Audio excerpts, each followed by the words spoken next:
Bienvenue sur Analyse du Monde, la chaîne dissidente qui donne des informations peu connues et multithématiques.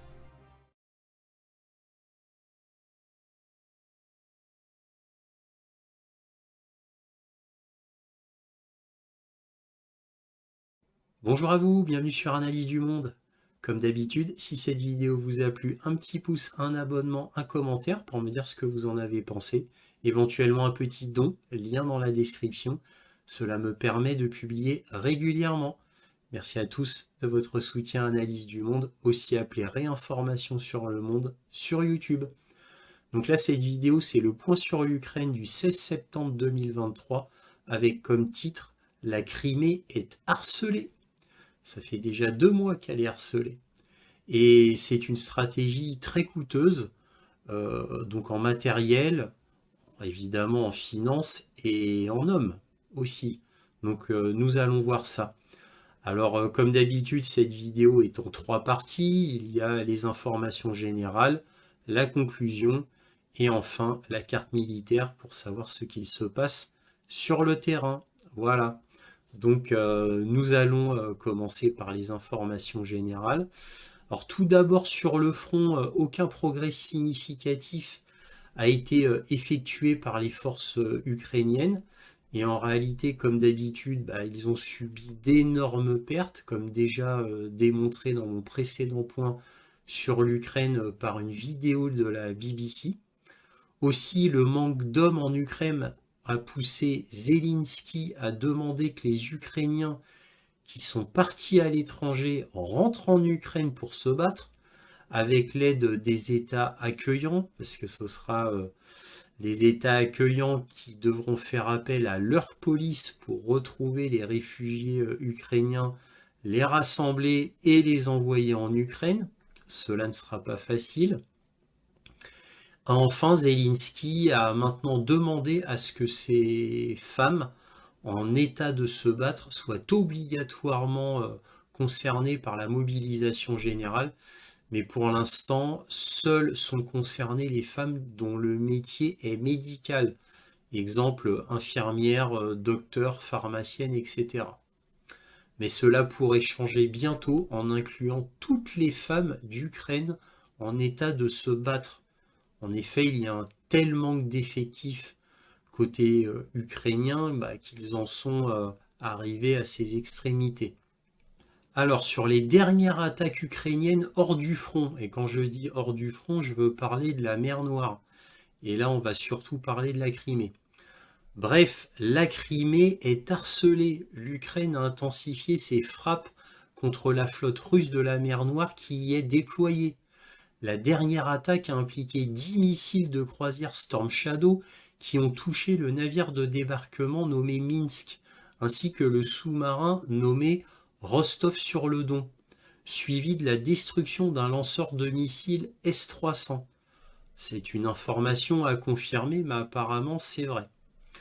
Des agents ukrainiens ont également capturé la plateforme russe pétrolière Boyko Towers. Alors ça, par contre, c'est avéré, j'ai vu les photos. Donc ça, c'est confirmé. Donc ils ont pris la plateforme russe pétrolière Boyko Towers. Donc c'est un des meilleurs coups ukrainiens, ça. Hein, parce que c'est quand même quelque chose de stratégique qui a été capturé par les Ukrainiens. Alors il faut dire en plus que l'emplacement de cette station pétrolière russe est stratégique en mer Noire. Alors depuis Odessa, l'Ukraine a été à l'offensive tout au long de l'été en utilisant une combinaison de drones navals et de raids amphibies pour amener les forces de défense aérienne russes à un point de rupture afin d'ouvrir la voie aux missiles de croisière ukrainiens. C'est la tactique classique, typique. Hein, on submerge la cible de drones et ensuite on envoie des missiles de croisière afin de faire les vrais dégâts.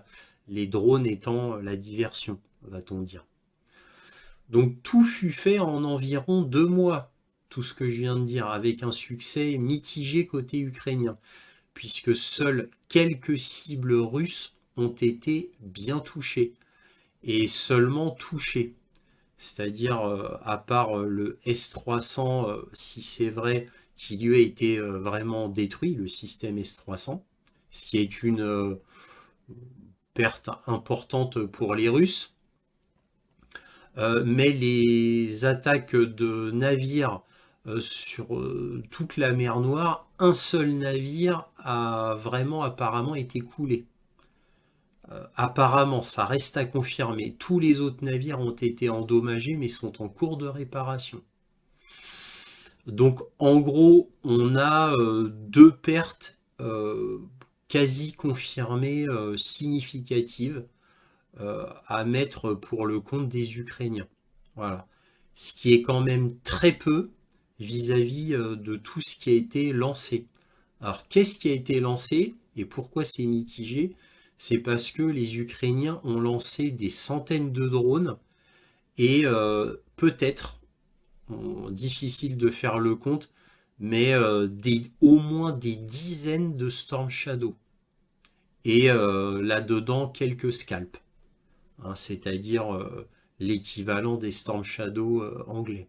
Les scalps étant comme un Storm Shadow, mais français, donc légèrement modifié. Alors la différence entre un scalp et un Storm Shadow, c'est le système de navigation qui est légèrement différent côté français. Donc les missiles ne sont pas identiques. Donc comme je le disais, les Ukrainiens ont lancé des centaines de drones et quelques dizaines, au minimum, quelques dizaines, donc on ne sait pas exactement, 50, 60 Storm Shadow, on ne sait pas exactement. Faut savoir que le drone le moins cher qui a été envoyé coûte environ 50 000 $ et un missile de croisière Storm Shadow c'est environ 900 000 $. Donc c'est extrêmement cher. Et vous vous doutez bien que maintenant l'Europe en a très très peu, puisque tout est donné à l'Ukraine. Voilà. Donc c'est quand même pas une grande victoire côté ukrainien. Sans compter une opération amphibie dans la mer Noire qui a été décrite par le journal Le Monde il y a quelques jours. Et le journal Le Monde dit que l'opération amphibie a été détruite par un avion russe. Et cet avion a détruit 5 bateaux et tué 50 soldats. Alors c'est pour des opérations amphibies. Donc cette opération devait débarquer dans l'ouest de la Crimée. Donc évidemment, les 50 soldats qui ont péri à cause de cet avion sont des soldats d'élite ukrainiens. Alors étaient-ils tous ukrainiens? Là aussi, c'est la grande question. Alors maintenant, on va voir un article du New York Times du 15 septembre qui résume bien la situation présentement. Alors voici le New York Times du 15 septembre et que dit-il? L'Ukraine intensifie ses attaques contre la Russie en Crimée et en mer Noire. Les allégations de dommages causés aux défenses aériennes et aux navires de guerre russes reflètent la stratégie croissante de l'Ukraine visant à dégrader la capacité du Kremlin à utiliser la région comme zone de transit vitale pour son effort de guerre. Car oui, le New York Times a raison, là l'Ukraine attaque, harcèle la Crimée, mais font beaucoup d'attaques dans la mer Noire grâce à des drones navals, des drones aériens et des opérations amphibies. Ils veulent casser l'économie russe de guerre dans cette zone-là. Alors, y arriveront-ils? Nous verrons bien. En tous les cas, on a vu, je vous ai déjà cité des exemples, qu'ils mettent tout, qu'ils misent tout pour l'instant sur la mer Noire. Rien sur le front en réalité. Et en fait, on verra dans la carte militaire que les offensives ukrainiennes ont fait une grande pause hein, depuis une semaine. Il y a toujours des batailles, bien sûr, partout sur le front, mais il n'y a pas de grande offensive, quoi, de troupes particulièrement nombreuses ukrainiennes qui attaquent un front quelque part en Ukraine. Donc là, il y a une sorte de pause côté ukrainien. Par contre, ils mettent le paquet sur la mer Noire. Alors l'Ukraine intensifie ses attaques à longue distance dans la Crimée et la mer Noire, occupée par la Russie, lançant plusieurs nouvelles frappes jeudi dans le cadre d'une campagne visant à briser l'effort de guerre du Kremlin en frappant des cibles situées loin derrière les lignes de front où les soldats combattent et meurent. L'armée ukrainienne a déclaré avoir touché un système de défense antimissile sol-air russe en Crimée. C'est le système S-300. Et 2 navires russes en mer. Donc un jour après avoir frappé 2 navires de guerre russes amarrés en Crimée. Donc ces déclarations n'ont pas pu être immédiatement confirmées ou infirmées. Le ministère russe de la Défense a seulement déclaré que les attaques contre un navire en mer Noire avaient échoué. Donc vous voyez maintenant le changement dans les médias, et là du New York Times. Vous voyez à quel point maintenant ils prennent des pincettes. L'armée ukrainienne a déclaré informations qui n'ont pu être confirmées ou infirmées. C'est nouveau ça comme mot. On sent la prudence. Donc moi, bon, d'après ce que j'ai vu côté Telegram, il y aurait effectivement un navire russe qui serait en passe de couler ou d'être détruit. Bon, s'il n'est pas secouru en urgence, évidemment avant, mais en tous les cas, ça se présente mal. Et moi, d'après ce que j'ai lu, effectivement, il y aurait un système S-300 qui aurait été touché, mais même les blogueurs russes cherchent à confirmer. À voir comme le dit le New York Times. Parce qu'évidemment, il faut être très prudent au niveau des nouvelles qu'on nous donne et qui viennent principalement de l'Ukraine. Donc ces dernières semaines, l'Ukraine a fortement accéléré le rythme des frappes dans et autour de la péninsule de la Crimée. Alors ça c'est vrai, c'est indubitable. Une plaque tournante essentielle pour l'armée russe où elle stocke des troupes, du carburant, des munitions et d'autres fournitures et les achemine vers le champ de bataille du sud de l'Ukraine. Alors là, j'en profite pour signaler que toutes les attaques qui ont été menées depuis environ 2 mois par l'Ukraine en Crimée, aucune attaque a touché un dépôt de munitions important ou un dépôt de carburant important. Voilà. Alors, il y a un peu plus de 2 mois, un gros dépôt de munitions en Crimée qui a été touché. Donc ça, c'est vrai. Mais là, depuis ces derniers temps, toutes les attaques que j'ai citées précédemment n'ont fait aucun dégât côté dépôt de munitions ou dépôt de carburant. Voilà, je tenais à le préciser. Je continue. La péninsule abrite également la base principale à Sébastopol, la flotte russe de la mer Noire qui bloque les ports ukrainiens. La lutte pour inverser l'invasion russe s'étend sur plusieurs régions et sur des centaines de kilomètres, mais l'armée ukrainienne soutient depuis longtemps qu'elle ne peut pas être gagnée sans viser les ressources et les opérations russes en Crimée. Et depuis que Moscou a mis fin à un accord de transport de céréales en juillet, l'Ukraine s'efforce d'établir un couloir un peu sûr pour les cargos civils. Mais je vous le dis tout de suite, ils n'y arrivent pas vraiment. En partie en dégradant la flotte russe et en les obligeant à garder ses distances. La voie vers la victoire sur le champ de bataille est de vaincre la logistique des Russes, a déclaré Andrei Yermak, conseiller principal du président ukrainien Volodymyr Zelensky, dans un communiqué après les frappes en Crimée mercredi. Pour vaincre la Russie, dit-il, il ne faut pas donner à Moscou l'opportunité de préserver son potentiel militaire pour mener une guerre d'agression.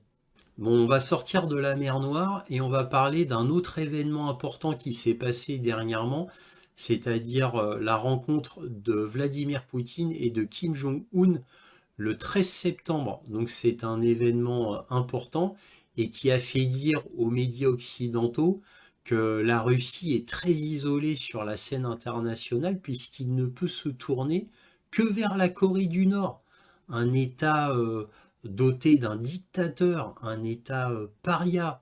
Bref, que la Russie, en gros, s'est humiliée en se tournant vers la Corée du Nord.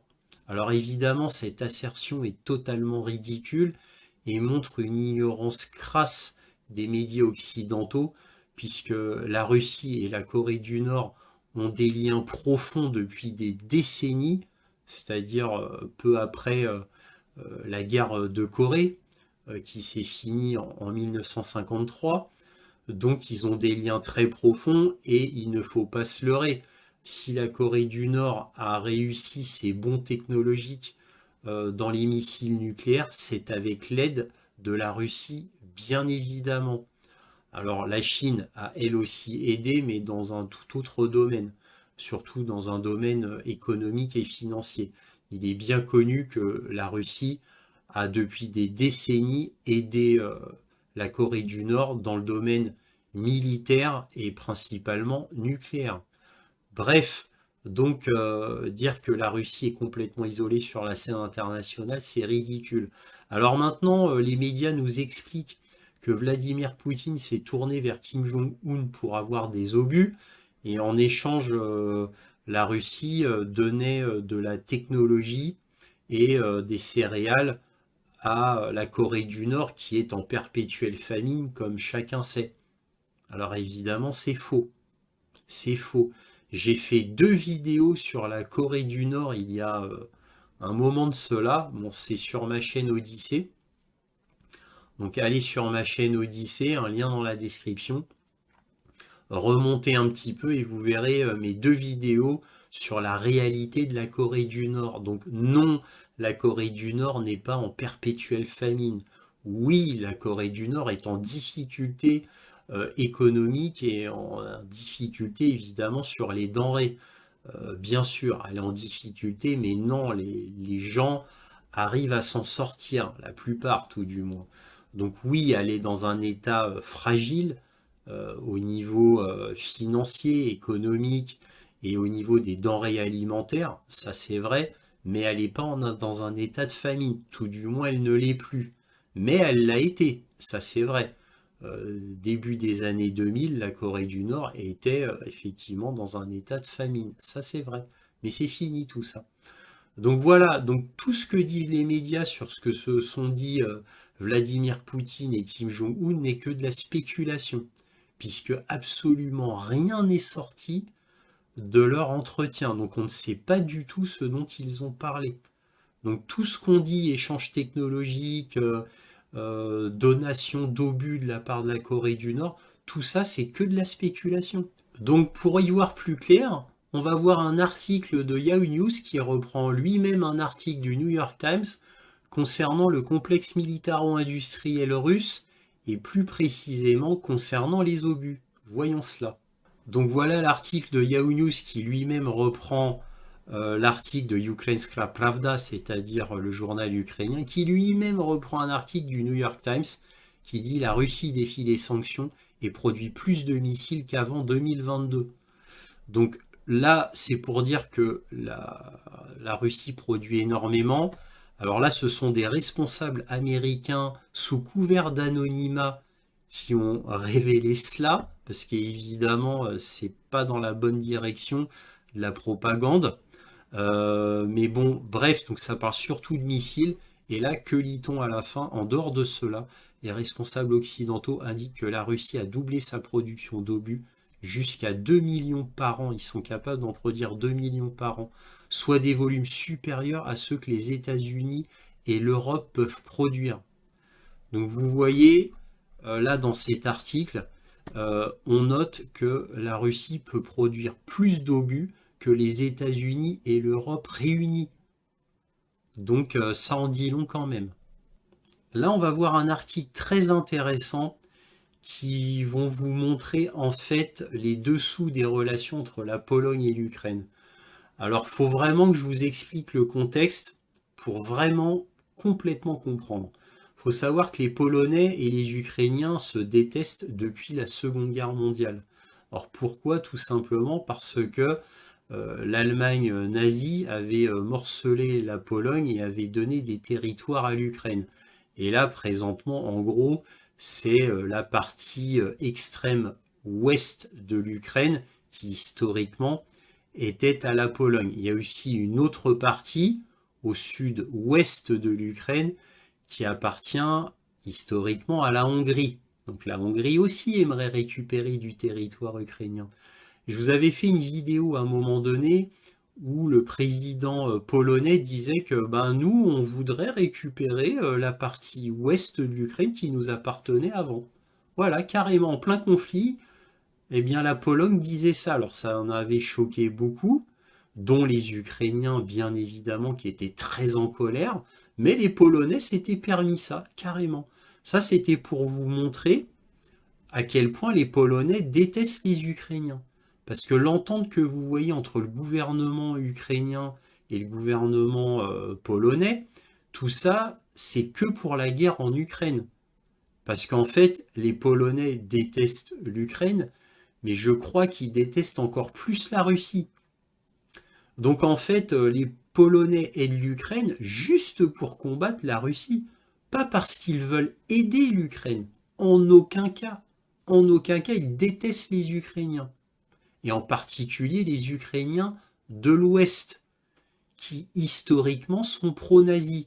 Et il ne faut pas oublier que jusqu'à très récemment, avant la guerre en Ukraine, il y avait des parades gigantesques à Kiev du bataillon Azov, de la faction Stepan Bandera, du secteur droit et d'autres petits, beaucoup plus petits groupuscules. Là, les trois factions que je vous ai données représentent des dizaines et des dizaines de milliers de personnes. Car il ne faut pas oublier que les Ukrainiens de l'Ouest ont toujours été plus que tolérants envers leurs néo-nazis ukrainiens. Ne l'oublions jamais.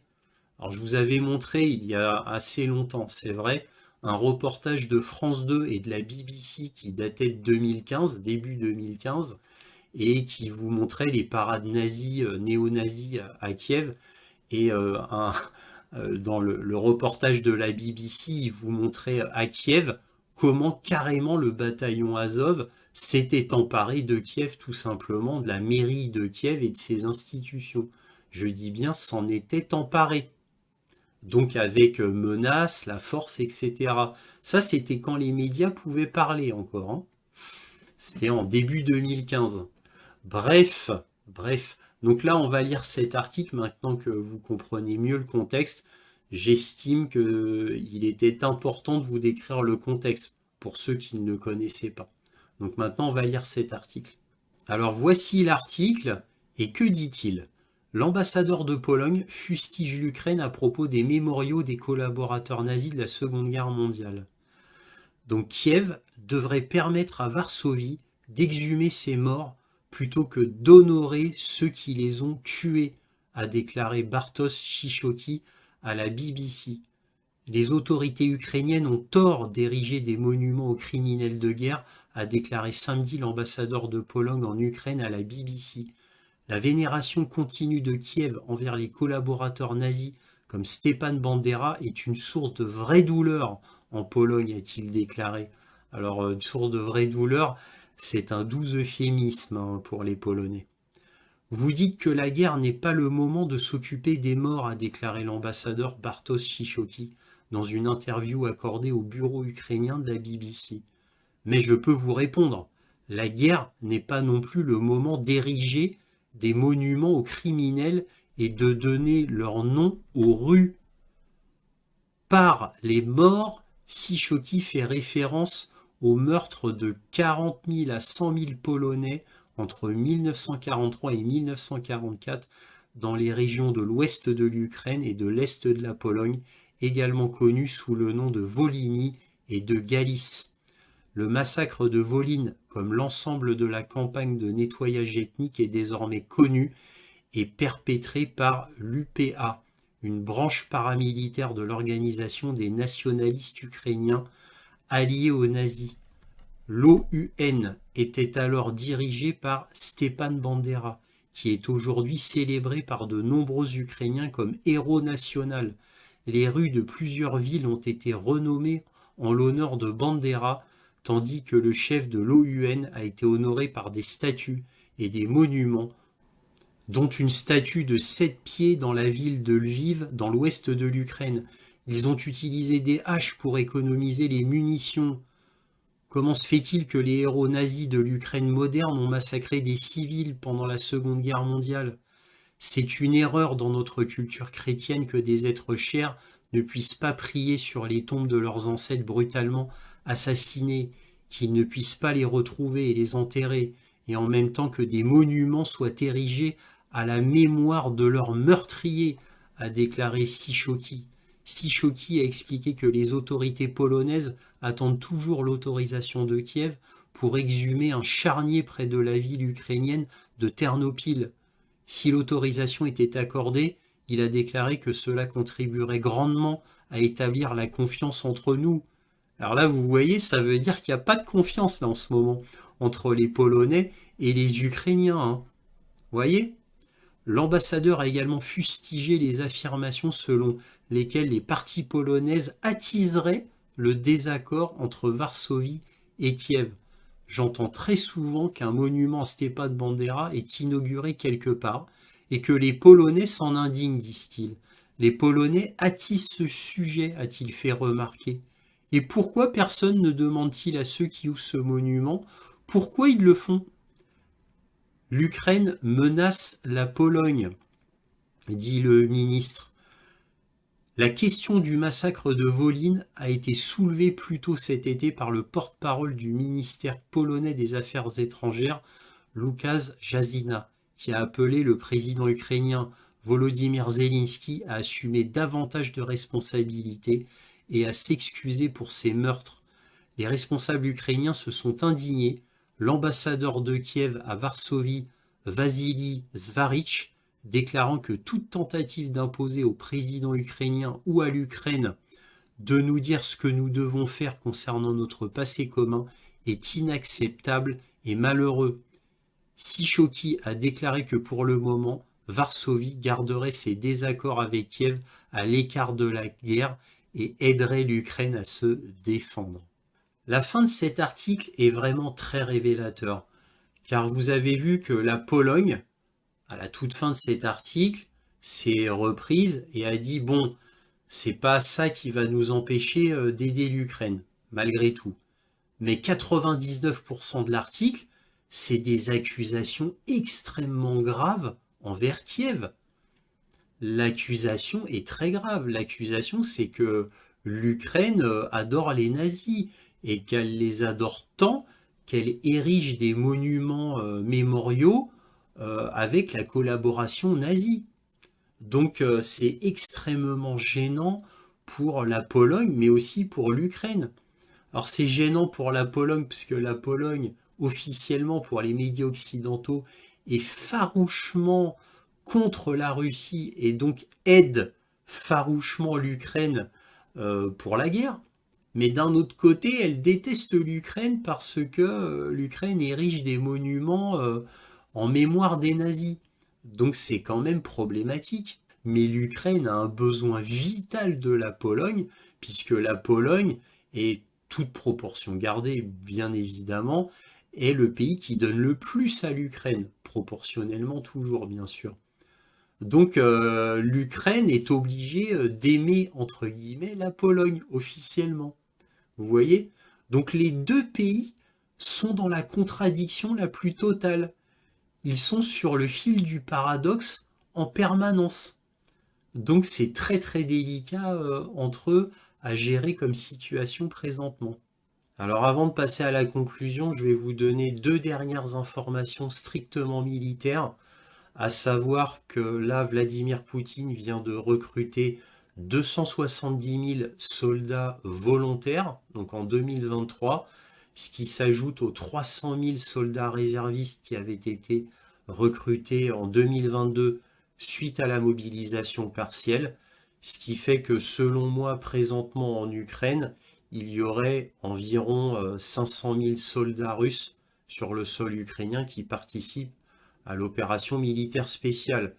Et pour moi, 600 000 vraiment au maximum. Mais ça, c'est selon mes estimations, d'après tout ce que je lis. Et comme je lis des dizaines et des dizaines de rapports, c'est mon estimation. Alors, elle diffère de celle du colonel McGregor, qui lui estime environ 700 000 soldats russes présentement en Ukraine. Donc beaucoup plus que mon estimation. Je tenais à le préciser quand même. Alors, autre information, et la dernière strictement militaire, Vladimir Poutine vient de préciser que depuis le 4 juin, il y a eu 71 000 soldats ukrainiens morts et blessés. Donc, encore une fois, cela compte les morts et les blessés. C'est ce qu'a dit Vladimir Poutine. Alors, que peut-on conclure de tout cela? Eh bien, la Crimée est extrêmement attaquée, elle est harcelée, comme je le disais dans le titre, mais aussi la mer Noire dans son entièreté, par des drones navals, par des missiles de croisière. On sent que l'Ukraine tente le tout pour le tout et jette tout ce qu'elle a. Parce que évidemment, ce qu'elle a fait ces 2 derniers mois, elle ne pourra pas continuer ainsi longtemps. Car les missiles de croisière, qui sont l'élément clé de tout cela, parce qu'évidemment, c'est pas des drones qui font vraiment beaucoup de dégâts, ce sont les missiles de croisière qui comptent. Eh bien, ça pourra pas durer éternellement. Les Américains, les Européens, à un moment donné, vont dire stop. Parce que c'est pas l'Ukraine qui se bat vraiment, ce sont les États-Unis et les Européens qui se battent sous l'aide des Américains, bien évidemment. Mais les Américains, à un moment, ils vont dire bon ben on va arrêter parce que là ça coûte trop cher. On donne tout à l'Ukraine. Au bout d'un moment, on n'aura plus rien. Donc cette situation est une situation purement temporaire qui ne peut pas continuer. C'est juste pas possible. Et c'est de la distraction, parce que pendant que l'Ukraine fait effectivement quelques dégâts en mer Noire, et la Crimée pour le coup, et bien sur le front, rien ne se passe. Absolument rien. Et même l'Ukraine commence à avoir du mal à défendre ses positions. Et les Russes avancent un petit peu dans le nord, ils commencent à avancer. Et ça commence à être admis par les médias occidentaux.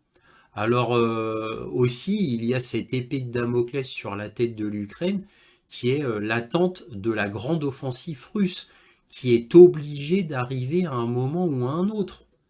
Alors maintenant, il y a un consensus pour dire qu'il y aurait environ entre 550 000 et 600 000 soldats russes en Ukraine, dans l'est de l'Ukraine, peut-être même éventuellement 700 000 comme le déclare le colonel McGregor, mais moi de tout ce que je lis, 700 000 ça me paraît un petit peu beaucoup. 600 000 ce serait le meilleur nombre par rapport à tout ce que je lis. Mais bon, évidemment, on ne connaîtra jamais la vérité exacte sur ce point. Mais bref, c'est une véritable épée de Damoclès. Parce que, évidemment, les Ukrainiens savent très bien qu'à un moment donné, il y aura une offensive russe. Et là, que va-t-il se passer? À cause de leur action, leur harcèlement de la Crimée et de toutes leurs attaques en mer Noire dans les ports russes, eh bien, les Russes, que vont-ils se dire? Pour arrêter cela, pour arrêter ces attaques incessantes, à un moment donné, il faudra bien prendre l'oblast d'Odessa. Et oui, parce que tout est lancé d'Odessa, les drones navals ainsi que les missiles de croisière. Donc les Russes, pour arrêter tout cela de manière permanente, doivent prendre Odessa. Donc en fait, ces attaques très importantes ukrainiennes poussent Vladimir Poutine à vouloir prendre Odessa, comme c'était certainement son plan depuis très longtemps. Mais maintenant, c'est plus bon, est-ce que je vais prendre Odessa? Est-ce que c'est trop ou pas? Non, maintenant, je pense que les Russes doivent militairement prendre Odessa pour éviter d'être harcelés, pour éviter d'avoir des bâtiments de guerre qui peuvent être coulés ou endommagés. Donc maintenant, ça pousse les Russes à prendre Odessa. Et évidemment, l'étape euh, que les Russes devront faire auparavant, ce sera de prendre l'oblast de Mykolaïev, évidemment. Donc ça veut dire que ça partirait de Kherson. Ensuite, ils devront prendre l'oblast de Mykolaïev et enfin d'Odessa. À moins que les Russes fassent une attaque audacieuse qui partirait directement du nord, c'est-à-dire de Kupiansk, et qui ferait une diagonale, bon, je n'y crois pas vraiment, je crois pas vraiment à ce plan-là. Mais en tous les cas, pour faire ce plan, ça va pousser les Russes à devenir encore plus agressifs. déjà qu'ils font des attaques massives de missiles et de drones presque quotidiennement, tout du moins très régulièrement, et que ça fait très mal à l'Ukraine. Et bien sûr, aucun média ne relaie les dégâts des drones et des missiles russes en Ukraine. Vous notez que silence absolu sur les dégâts faits par les Russes, hein. On parle que des dégâts faits par les Ukrainiens, mais rien concernant les Russes, absolument rien, plus rien, zéro. Donc évidemment, les Russes vont être poussés à faire des attaques de plus en plus terribles et donc à intensifier la guerre. Ils n'auront pas le choix s'ils veulent atteindre leur objectif. Bon voilà, ça c'était pour la Crimée et la mer Noire. Maintenant, autre fait marquant qu'il faut souligner, c'est la rencontre de Vladimir Poutine et de Kim Jong-un qui arrange bien les deux parties. Donc déjà, ça met sur la scène internationale la Corée du Nord, qui prend là beaucoup de lumière justement sur cette scène, et donc redore le blason de la Corée du Nord. Pour Vladimir Poutine, ça permet de montrer au monde que la Russie a un allié solide qui sera toujours là pour l'aider, même dans les moments les plus durs. Donc ça inquiète beaucoup de monde, parce que la Corée du Nord, c'est un pays qui est une militarocratie et qui, en fait, militairement, est puissante. Il ne faut pas sous-estimer la Corée du Nord. C'est pas du tout l'image que l'on avait il y a 10 ans, la Corée du Nord.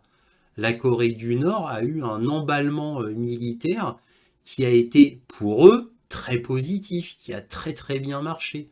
Bon, certes, avec surtout l'aide de la Russie et un petit peu l'aide de la Chine, mais tout se passe merveilleusement bien pour Kim Jong-un en Corée du Nord, quoi, tout du moins le concernant lui et son gouvernement, et sa puissance militaire. La puissance militaire de la Corée, en réalité, elle est très grande, et surtout, c'est un pays qui n'hésiterait pas à se servir de ses armes, et c'est ça qui fait le plus peur aux Occidentaux. C'est le côté déterminé de la Corée du Nord, voire même un peu téméraire. Et c'est ça qui fait vraiment peur aux autres. Et c'est pour ça que la Corée du Nord est un allié puissant pour la Russie. Et la Russie, la Russie et la Corée du Nord, qu'ont-ils fait comme marché? On ne le sait pas, c'est de la spéculation. Est-ce qu'il y aura des obus donnés? Est-ce qu'il y aura des céréales données? Est-ce qu'il y aura un échange technologique donné? Je ne sais pas, sachant qu'il y a déjà eu des échanges technologiques nucléaires donnés de la part de la Russie pour la Corée du Nord, et cela est certain. Ça, c'est une certitude. Donc on ne sait pas. Voilà, voilà ce qu'on pouvait dire en conclusion.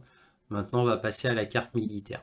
Alors voici la carte militaire, et on va commencer par le sud comme d'habitude. Donc là, il y a la plateforme pétrolière Boyko Towers qui a été capturée par les Ukrainiens ici. Donc c'est un coup important de la part des Ukrainiens contre les Russes. Il y en a eu très très peu des coups importants portés contre les Russes par les Ukrainiens. Les deux gros réellement majeurs, ça a été le Moskva qui a failli couler, puisqu'aux dernières nouvelles, le Moskva, donc ce grand navire amiral, a pu être récupéré et envoyé à Sébastopol pour réparation. Il a été réparé, il sera à nouveau opérationnel. Ça, c'est ce que disent les Russes, hein. Je ne sais pas si c'est vrai ou pas, mais c'est ce que j'ai lu dans un rapport russe. Bref, et l'autre coup qui a été très important pour les Ukrainiens, c'est la destruction d'un grand dépôt de munitions ici en Crimée. Et là, ça a vraiment ennuyé les Russes, hein. Il faut dire ce qui est. Donc en fait, il ne faut pas oublier que les cibles fixes les plus importantes sont les dépôts d'essence, les dépôts de munitions et dans les ports, évidemment, les navires, bien sûr. Donc là, la prise de cette plateforme pétrolière est importante. Alors, autre coup important qui a été porté, c'est sur le port de Sébastopol, puisque un navire amphibie pour le débarquement a été fortement touché, apparemment. Je ne sais pas s'il est détruit ou réparable, on n'a pas assez d'informations pour cela. Donc il s'appelle le Minsk et un sous-marin est touché, il s'appelle le Rostov-sur-le-Don, toujours dans le centre de réparation du port de Sébastopol. Et les dégâts du sous-marin ne sont pas connus. Apparemment, il y aurait peu de dégâts d'après les rapports que j'ai pu avoir. Voilà ce qu'on pouvait dire pour le sud, l'extrême sud. Alors concernant la mer Noire, énormément de drones navals ont été lancés depuis Odessa par les Ukrainiens et ils ne cessent de harceler les navires russes ainsi que la Crimée. Mais à chaque fois, quasiment tous les drones navals sont arrêtés. C'est comme tous les missiles qui sont envoyés sur la Crimée, puisque la Crimée est harcelée de drones et de missiles. On va dire que 95% sont arrêtés, soit par brouillage électronique, soit par missiles des systèmes antiaériens, en général venant des Pantsir, des S-300 et plus rarement de S-400. Voilà ce qu'on pouvait dire sur la Crimée et la mer Noire. Maintenant sur le front même, alors sur Kherson, l'oblast de Kherson ici, pas grand chose à dire, hein, il y a toujours un duel d'artillerie. Rien ne se passe vraiment d'important, il y a toujours quelques incursions ukrainiennes d'une dizaine ou d'une vingtaine d'hommes qui essayent de passer le Dniepr. À chaque fois, cela échoue. Donc, bon, évidemment, c'est pas pour faire une offensive ou pour percer les lignes russes, mais c'est plus de la reconnaissance qu'autre chose.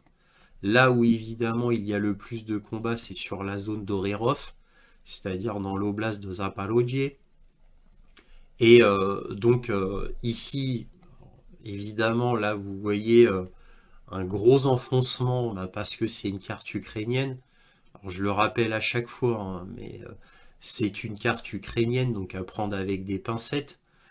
Mais bon, l'avantage c'est qu'elle est mise à jour. Donc là, vous pouvez voir le petit village de Rabotino qui est ici. Et enfin, Verbovoye ici.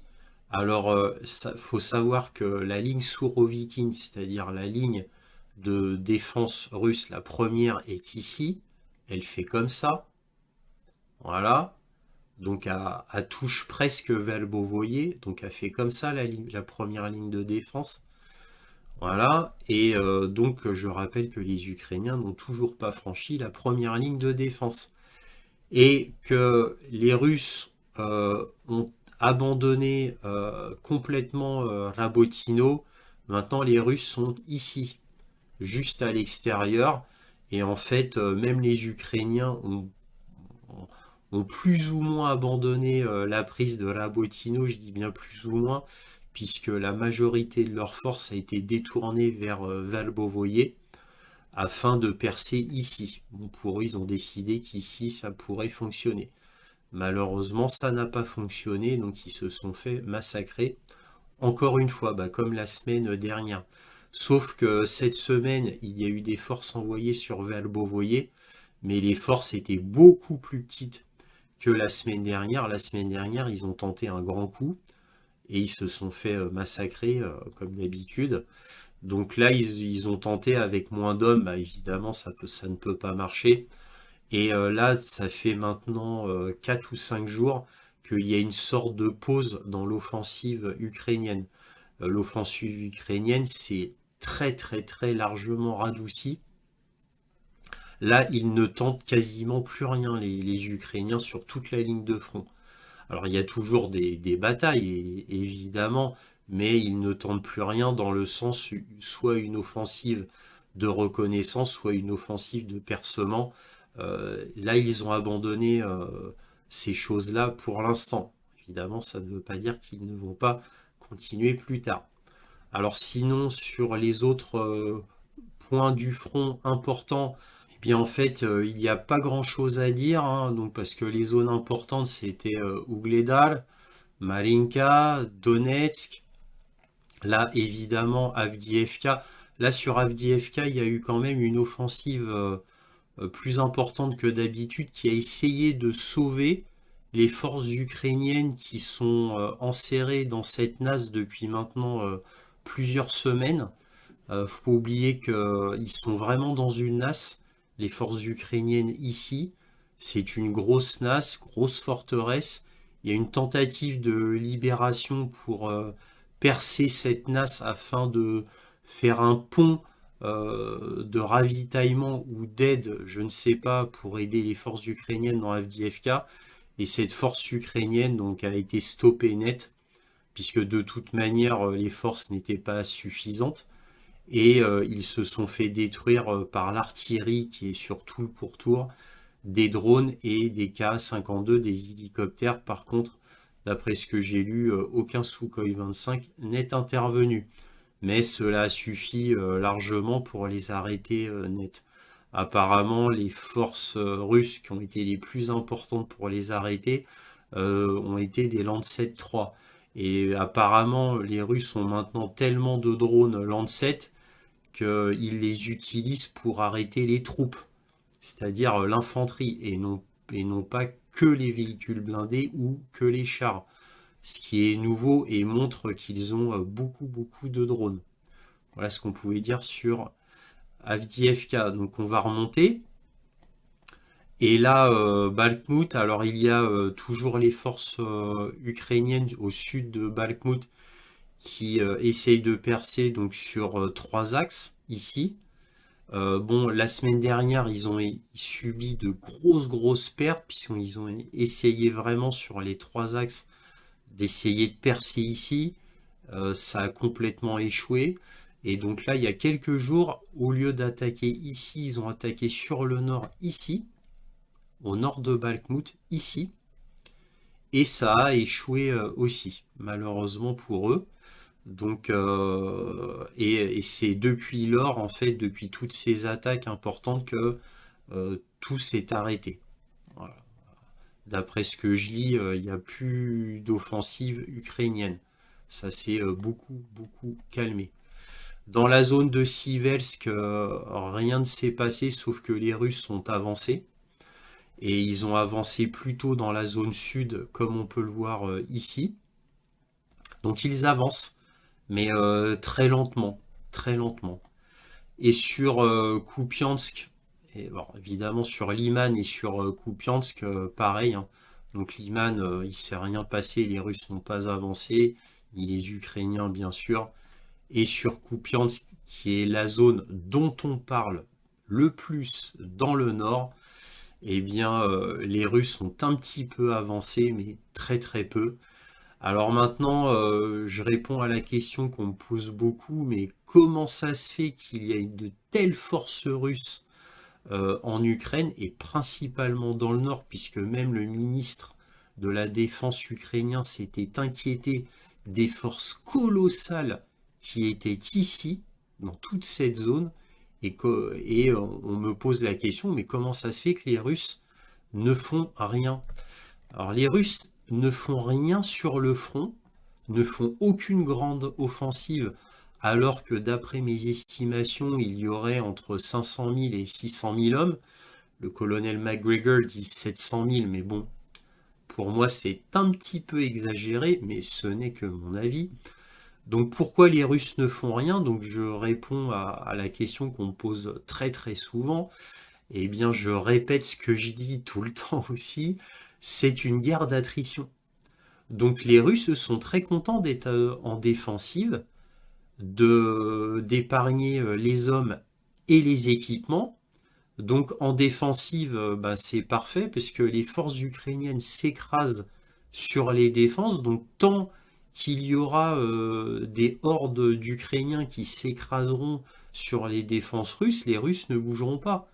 Eux, ça les arrange, ils font une guerre d'attrition, donc ils essayent d'épuiser au maximum les forces ukrainiennes, en réalité les forces otaniennes, puisque évidemment les forces ukrainiennes, on peut les appeler comme ça que par l'infanterie, c'est tout. Donc bref, c'est une guerre d'attrition, c'est pour ça que les Russes n'avancent pas. Donc moi je me posais la question sur Malinka par exemple, une forteresse, je lui dis mais je comprends pas, ça fait plus d'un an qu'ils avancent pas, qu'est-ce qui se passe sur Malinka? Et en fait, bah, l'explication c'était tout simplement que les forces ukrainiennes s'écrasant sur les défenses, le général Soulovikine avait décidé d'être en pure défense et d'épuiser au maximum les forces ukrainiennes. C'est ce qu'on a vu sur Bakhmout, c'est pour ça que Bakhmout, euh, les Russes ont mis 9 mois pour prendre Bakhmout. Ici, tout simplement parce que il faisait une guerre d'attrition qui a été décidée par le général Soulovikine, contrairement à son prédécesseur, le général Lapine, qui lui faisait une guerre conventionnelle en essayant de prendre du terrain. Voilà. Et le général Soulovikine a dit non, on va faire des lignes de défense, des dents de dragon, des tranchées anti-chars, des tranchées classiques. On va même faire des petites forteresses en béton dans les tranchées pour utiliser les armes lourdes. Voilà, ça c'est la ligne de défense, c'est dite de Soulovikine, et c'est pour ça qu'on l'appelle ligne de Soulovikine. Donc c'est une guerre d'attrition qui a été décidée côté russe. C'est pour ça que les Russes ne font rien. Quand ils seront prêts, qu'ils seront vraiment prêts, que les lignes de défense ukrainiennes, dans le sens surtout les défenses antiaériennes, seront vraiment complètement détruites et qu'ils sentiront qu'ils sont complètement prêts et qu'ils ont suffisamment détruit l'Ukraine, dans le sens les forces armées ukrainiennes, et ben là ils lanceront leur offensive et en toute vraisemblance l'offensive devrait démarrer du nord avec peut-être une attaque en pince de la Biélorussie. Alors, je dis du territoire biélorusse, hein, pas des Biélorusses, mais du territoire biélorusse, puisque là, il y a une dernière rencontre avec Loukachenko et Poutine, et les services secrets américains pensent qu'ils prévoient une grande offensive qui démarrait du nord vers Kupiansk et de l'extrême nord de l'Ukraine, c'est-à-dire de Biélorussie, et en fait descendre par le nord et non pas attaquer sur Kherson pour prendre Mykolaïev et Odessa. Parce que les dernières nouvelles, c'est que là, il y a tellement d'attaques navales par des drones et par des missiles de croisière à partir d'Odessa sur la Crimée. Il y en a tellement que maintenant l'état-major russe, mais ça ce n'est que ma supposition, maintenant je suppose veut absolument prendre Odessa pour sécuriser en permanence la Crimée, parce que tant qu'ils n'auront pas pris Odessa, donc ça veut dire obligatoirement prendre l'oblast de Mykolaïev avant, parce qu'il y a l'oblast de Mykolaïev ici, l'oblast de Kherson ici, et l'oblast d'Odessa ici. Donc tant qu'ils n'auront pas pris tout ça, toute cette zone, eh bien les Russes ne seront jamais tranquilles. Donc maintenant je suppose qu'ils veulent maintenant absolument prendre Odessa, chose qui a toujours été un point d'interrogation, en tout cas mon point d'interrogation à moi. Voilà, c'est fini pour la carte militaire. Si cette vidéo vous a plu, un petit pouce, un abonnement, un commentaire pour me dire ce que vous en avez pensé, c'est très important pour moi. Éventuellement un petit don, lien dans la description. Merci à tous de votre soutien. Analyse du monde, aussi appelée Réinformation sur le monde sur YouTube. Et toujours, soyez curieux.